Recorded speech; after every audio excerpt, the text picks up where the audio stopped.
Let's do this. What's up, my babies? It's been quite a while since I've been on here. You're probably wondering why I'm in the closet, but it's for a reason. The closet is where I pray. The closet is where I cry, which I've done a lot of recently.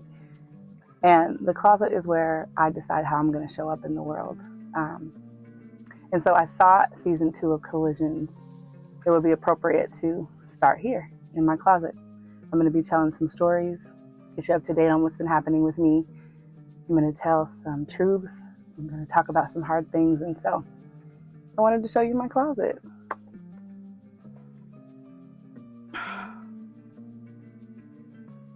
So as I was turning 40 last year, all my dreams were coming true. I was working really hard because, when you're the strong friend, when you are serving people, which I am honored to do, I've done that since I was very, very young. That's what I knew how to do, was to just give, pour out. And finally, all of my creative ideas were like coming to fruition. It was really beautiful. But with that, I was burning myself out. We released music. We released a music video. I threw a big party for my birthday. We had people traveling here. We had all kinds of things. I was really busy with music, and I loved that. And I was helping other people do that as well. But something on the inside, trauma and pain, was robbing my joy and the fun of the experience, because my inner child was saying, you're burnt out, you need to sit down, give yourself a break and a reprieve. And I found myself being kind of snappy and just not sleeping and bursting into tears for no reason. And it just kind of happened. It started in the summer and just kind of kept going. One night, Bethany came into my room, and this was the part, try not to be emotional. Bethany said, Mommy, is your heart sad? Because my heart is sad too. And I said, yeah, honey, my heart is really sad. How did you know that? She's like, I can feel you. And some things happened around Christmas time that I don't think I can talk about here, because I just don't want to spend time on it and unravel completely. But Bethany fell asleep in my arms, and I just realized that I really have to deal with this, not just for me, but for my child as well. And if I'm honest, this is really hard to say, but because of my inner child screaming and crying, I couldn't completely be there for my child and be emotionally available.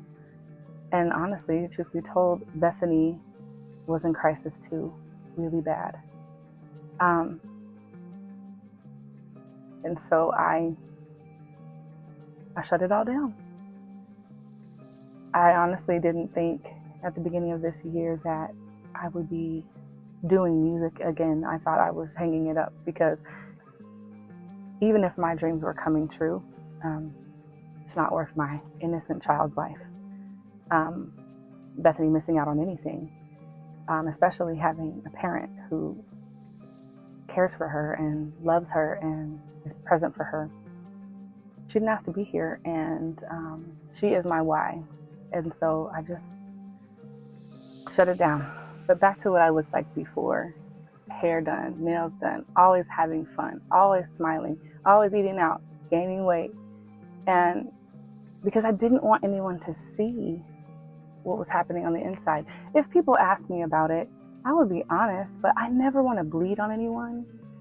I don't want anyone to take on what I'm feeling and it overshadow anything. And so I think the shutdown was God giving me an opportunity to grieve, and it was a divine thing. It was extremely painful, but here we are. So when God shut things down, we literally put our life on D&D. End of last year, I thought healing and success were synonyms, and that is not so. And so when God shut everything down and gave us a break to kind of quiet ourselves and get a strategy going, Bethany and I packed up our apartment, and just the two of us, we filled a U-Haul truck and 3 times and didn't ask anyone for help. And we moved into a new space. And when I say D&D, D&D. I wasn't on socials. I didn't talk to anybody but my mom, my mentor, my friend, Jennifer, and my business partner and writing partner. That is it. And my roommate. Nobody knew what was going on. It was a humbling experience. The only thing I did was go to work, go to the gym, come home and sleep, sometimes binge watch something, but the gym became my sanctuary. I got in there and cried and prayed, and I'm grateful it was a private gym so that I could scream and cry and do all that because I had to, just being honest. So I got so many calls when I came back online. Oh, you must have been healing from weight loss surgery. No, I was healing from heart surgery. This stage of life and moving into the new space, Bethany and I have gotten closer than we've ever been, and I would not trade that for the world. The circumstances were not fun, but us being close, I had prayed for that, and I got to kind of help my child unpack the crisis that we were having and compare our stories a little bit. And Bethany understands me, and I understand Bethany way more than before. And we just have a clarity and a peace. The conflicts that come up with middle schoolers when you're parenting, they stopped happening because we just saw each other and we embraced each other in a different way. And so that healing began, and I'm really grateful for it. So back to my little unit of 4. I cannot say in any phrase or word how grateful I am for them. My mom held me down in a way that I can't even describe. She prayed for me, and she loved on me, and she came to my rescue. And so that also helped my inner child work, because we had to have some tough conversations. And my mom showed up for me, and that just filled in these gaps in my heart. My mentor helped me kind of get my footing again and get a plan together on how I was going to rebuild my life. I mean, and everybody was praying with me. So with the help of God, my friend Jennifer, sending me voice notes and praying for me and showing up and helping me throw things away, and just relating to me as a mother. And my writing partner kept going with a project that we were working on. We had just started, actually. And so I kept in touch with him. And as these things are going on, all 4 of them were saying these beautiful things, and we were having such interesting conversations. But then when I kind of got serious about, okay, well, I don't feel this music thing letting me go, I called Aaron and I was like, hey, what can you do with these voice notes that we've been sending back and forth? So you were talking good. And I have some journal entries that have been sitting in my phone for years. That at one point I was like, these are some bars. But I started scrapbooking the prayers that my mentor would send me, remembering things that my mom would say to me when I was young that she started saying to me again. We just started kind of collecting these things, and then the songs started coming, and the writing started coming, and I just started remembering my stories and writing them down, realizing that this isn't just happening to me, this is happening to all of us. We're all connected. And the one thing that's so important to me is if I'm going to get online and tell my story, I want it to help someone and give them hope. But I had to put on my mask first. And so the music thing became an outlet. So the healing journey was literally the gym and being creative. And I didn't know if that was going to end up being released at all. But the more I wrote, the more clarity I got. I realized I was angry. I realized that I needed to say some things that since I was a child, people have said, don't say that out loud. You're so quirky. You're so weird. You're so emotional. You're so intense.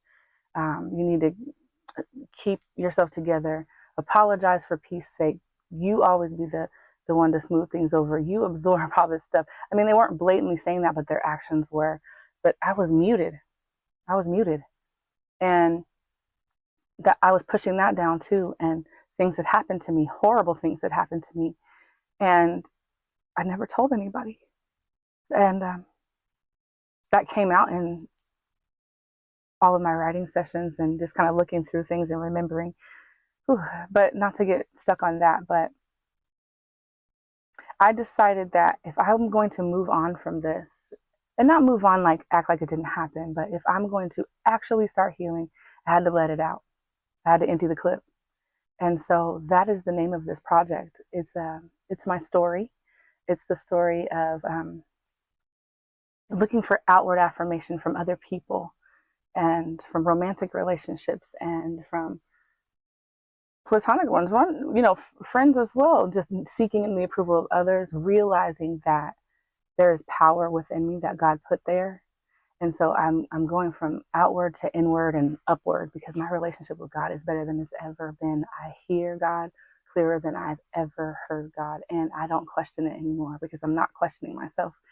And so some of these songs are they're all real stories that happened to me, but they're not about just one person or one experience. They're just kind of a whisper and a hint of, to just kind of tell where I've been, from the moment you meet someone new, a new prospect, a new romantic partner, to realizing their intentions weren't great, and to get your bearings and getting your strength and getting out of there. So chapter 1, I'm going to do it in chapters like a book. So chapter 1 is called Empty the Clip. That particular chapter is called Actions. And I'm really excited about it. And I think you're really going to like it. So with that, I'm going to be releasing music, and I'm going to be releasing podcast episodes that kind of pair with the songs, because I've been doing research. I'm not just going from a place of feeling, because I'm a nerd, I'm quirky, and I'm accepting that about myself. I'm reading books, I'm listening to podcasts, I'm looking to people who know about these things. Brene Brown is a good one, even Maya Angelou, Bell Hooks. And so I'll be sharing those with you. I'll be sharing my music. I'll be sharing songs that helped me through this time. And I'm just here in my closet. I'm going to show you what's been going on. So this episode I'm going to pair with the first song on the album. It's called Empty the Clip. It's my truth. I'm going to say it. You can't stop me, so save it. Made mistakes. I'm going to own it. But I'm going to tell my truth. This is a reclaiming of my voice. And I think it's so funny, because as I film this now, I'm getting over laryngitis, because I've been singing for other people and for myself, but this is about reclaiming one's voice. And so a couple of quotes that I want to share with you. Healing is an act of communion, Bell Hooks says, and there's no greater agony than bearing an untold story inside of you, Maya Angelou says. If you are crushed today, you are not alone. And so I want you to affirm with me, I am not the worst thing I've done. My voice matters, and I am still worthy of healing.